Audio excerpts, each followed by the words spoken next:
Hello guys, magre-react naman tayo dito sa Metro Manila Film Festival about sa awarding ng Best Supporting Actress. So kung mapapansin nyo si Kalad Karen, mukhang makakaladkad na naman dito sa issue ng MMFF. Hindi naman na bago sa atin na pag may MMFF, laging may issue. So ngayon, ito namang sa Best Supporting Actress, which is hindi kasi kasali si Miles Ocampo sa nominated bilang Best Supporting Actress. Tingnan nyo, halos hindi siya makapagsalita kasi hindi niya mabanggit yung pangalan na sa hawak niyang papel kasi hindi naman kasali sa nominated.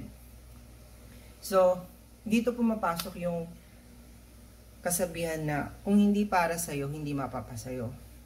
Pero kung para sa'yo, kahit anong mangyari, mapupunta yan sa'yo. Tingnan mo.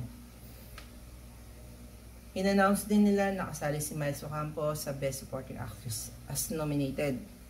So, nagulat ang lahat na siya ang nanalo. Pero, para sa akin, deserving naman siya. Kasi sa sobrang dami na nangyari sa kanya ngayong taon. So, feel ko, para sa kanya talaga yung award. Kaya, kahit anong mangyari, yung mga para sa iyo, mapupunta talaga sa iyo yan. Kahit sino pa ang humadlang. At yung hindi para sa iyo, kahit anong gawin mo, hindi yan mapupunta sa iyo. So, yun yung aral na mapupulot natin dito. Para sa akin, deserving naman siya at parang natuwa naman ang lahat. So, wala namang issue.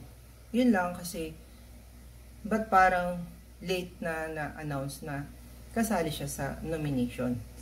Nominated siya sa Best Supporting Actress. Well, good luck sa career nyo. Yun lang. Bye.